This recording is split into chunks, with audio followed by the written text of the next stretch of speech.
Do you know what makes listeners hit stop faster than anything else? Poor audio quality. But it's just one of the 7 deadly podcast sins we're going to cover today. If you want to keep your listeners hooked, you need to know what drives them away.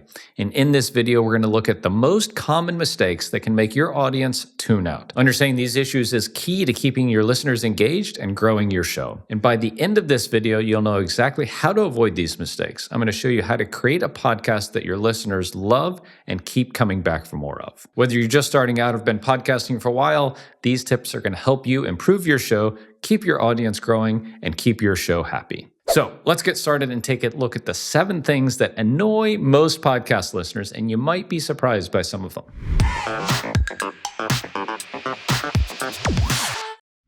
First and foremost, we have poor audio quality, and I can't stress this enough. Bad audio is a killer for your podcast. It's like trying to watch a movie with blurry visuals. It's frustrating and ultimately not worth the effort. So what exactly makes for poor audio quality? Well, there's a few common culprits, and the first is background noise. It just so happens that it's raining today while I'm recording this, but I gotta record it because I want to get it out there for you. This is really not ideal because the rain is hitting the window and it just doesn't sound great. But other things like an air conditioner or the sound of cars passing by might be contributing to environmental noise that's really less than ideal for you and your show. And your listeners can hear it too, and it's distracting. The other one is inconsistent volume levels. Like one minute you're straining to hear what's happening, and the next minute you're getting blown out and trying to find the volume button to turn it down before it blows your eardrums out. It's like being on an audio roller coaster, but not in a good way. But maybe the biggest offender is a lack of editing. And we've all heard those podcasts where someone just hits record and goes, and they say, hey, we're being authentic and organic. Every and ah and pause is left in. It's like publishing a book without editing it first. You're just publishing your first draft. It's just not what we want to do. But it is what some folks do. And to understand the difference here, let's compare like a well-produced show that we all know and love, something on like NPR, and a hobbyist podcaster. You know, with an NPR kind of show, the sound is crisp and clean and professional, the voices are clear, volume's consistent, and the content flows. On the other hand, maybe a hobbyist podcaster sounds like a random phone conversation. There's background noise and awkward pauses and silences. Maybe, they diverge down this kind of random path or something. The dog's barking, the kids are running down the hall in the background. And I know what you're thinking is like, hey, how can I avoid these nightmares? And I've got a few tips for you that can make a huge difference in the production quality of your show. And the first is invest in a good microphone. And it doesn't have to break the bank.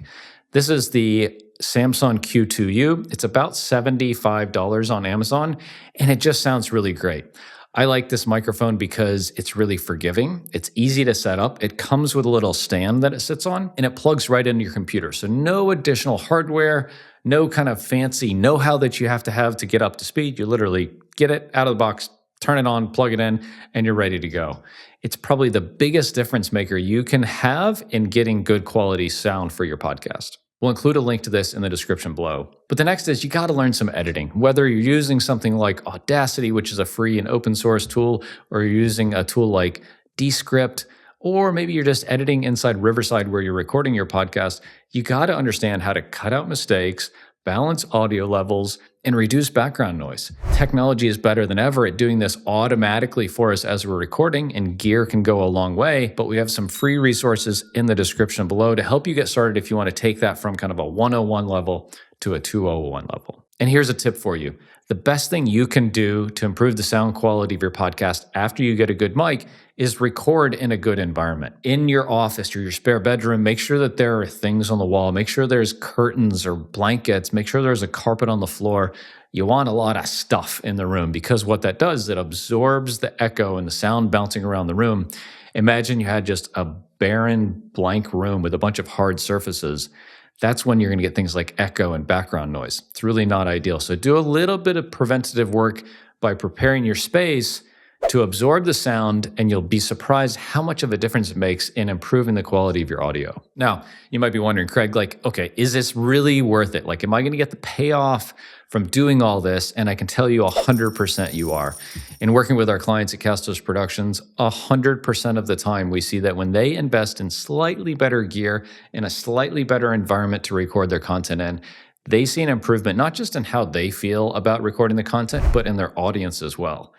their listenership goes up, they stick around, and they generally just have a really positive feedback from the quality of the show that the hosts are providing. Okay, now we've covered audio nightmares and sins. Let's move on to the next step, which is avoiding annoyances in structure and content of your show. These issues can be frustrating for your audience and lead to them tuning out. So first up, let's talk about going off topic. We've all been there. You're listening to a podcast, you're about to say, maybe digital marketing, and suddenly the hosts are in a discussion about politics or the favorite pizza place. You're going down this path, and all of a sudden you're like, what just happened? Like, how did I go from this thing I was super interested in to this other kind of seemingly random tangent? And it leaves you feeling frustrated and disengaged and like they don't care about you. So think about it from your audience's perspective. They tuned in to hear a specific piece of content. And if you veer off course, you're wasting their time. So I hear people say, like, I just want to get to the main content of the episode. And remember, your listeners are multitasking and don't have a lot of time. So you want to respect the time they have by tuning into your show. And we kind of owe it to them, right? The next on our list of sins is excessive self-promotion. And like, I get it, I'm a sales guy, so I want to promote my stuff and my show. But there's a fine line, especially on places like social media and in communities that we're in. And it's just annoying to not just your audience, but to other people in the community too. Especially if it's things like plugging show donations or Patreon or things like that, can really turn people off if you do it the wrong way or if you do it too much. A lot of listeners report they find in particularly annoying when the host spends several minutes thanking their patrons or reading off 5-star reviews. Maybe save that till the end of the episode or find a way where you can refer people to a place that they can learn more about this. Your promotional content should be seamlessly integrated into the show without being overwhelming or take away from the main message. The third content issue we want to address are jokes or unexplained references, right? Assume that it's the first time that someone's listening to your podcast. We all know, like, for the regulars out there, we want to make a kind of inclusive club and for people to feel like they really belong. But it can alienate new listeners who maybe don't understand what you're talking about, don't understand the background or the lingo. So make sure you're inclusive in the language and how you're discussing your topic. So how can we avoid these content pitfalls? Let's look at a few strategies. To stay on topic, try outlining your episodes just a bit more before you record. It doesn't mean you have to script every word out, but just put it into a Google Doc, have a few bullet points for you and a co-host or a guest to stay on. And it's a great way to say, like, hey, if I don't know what's about to happen next, I can refer to this Google Doc off to the side, and it brings me and my guest and my co-host back on course. When it comes to promotion, think about quality over quantity. Especially if you're recording video like this, think about, hey, how can I repurpose that into segments or short video clips instead of just spouting off on Twitter or Instagram a million times? Just put a few really high quality pieces out there for you and your audience and new audience members to grab hold of and learn about you and your show. And to make your show a little more inclusive for new members, explain those inside jokes.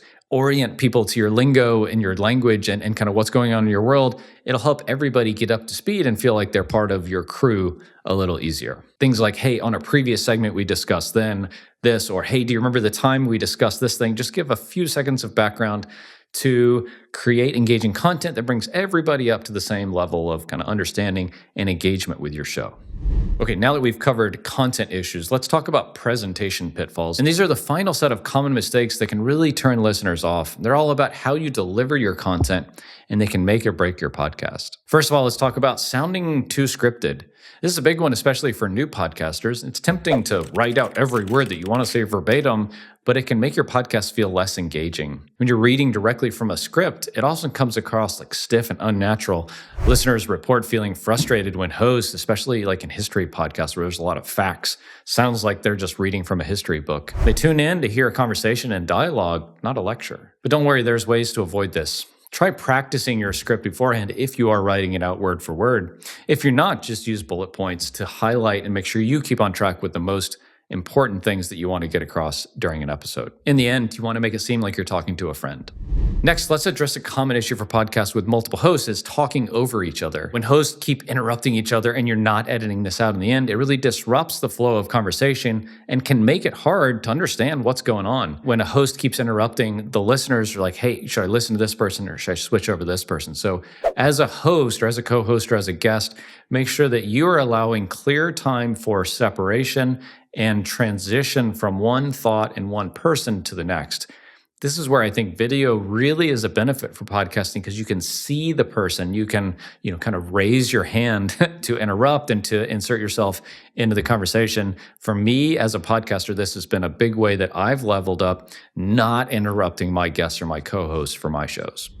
Now, we got to talk about something that should be very obvious, but for some people evidently isn't, and it's unprofessional sounds and things that just shouldn't be in a podcast recording. Things like sneezing, coughing, eating, drinking, kids running up and down the hall, the dog barking in the background. All these distract from the listener experience and you just don't want to do it. So if it happens during a recording, you can mark it if you're using something like Riverside. You can note it as a verbal cue to say, hey, sorry, we're going to take that out. I'll just start that part again. But you just can't have those things, right? Your podcast should be relatively highly produced, even if you opt for a very conversational kind of tone. This is a piece of art, and you want to treat it like that, and you want to treat it with the respect that it deserves. Okay, to recap the 7 areas we covered, we talked about audio quality, we talked about the content structure, we talked about topical relevance, a balance of promotion, inclusive references, natural presentation styles, and professionalism. And by addressing these common issues, really can boost your listener retention and grow your audience. I'd love to hear if you think we left anything out here, anything you would add to this. Drop a comment in below. And remember, great audio is just the foundation of a great podcast. Stay focused, stay on topic, balance your promotional content, and make sure your listeners feel included in your show. These small changes can make a really big difference in how your audience perceives you as a podcaster, and it'll elevate your show in the end. And if you'd like some help leveling up your podcast, our team at Castos Productions takes care of all of the post-production, audio, video, short clips, show notes, so you can record, do nothing, and then your podcast comes out about a week later, ready to go, professional, and ready for your audience. And we'd love to help you with your podcast. Reach out to us at castos.com/productions. Include a link in the description below. We'd love to chat and see how we can help out.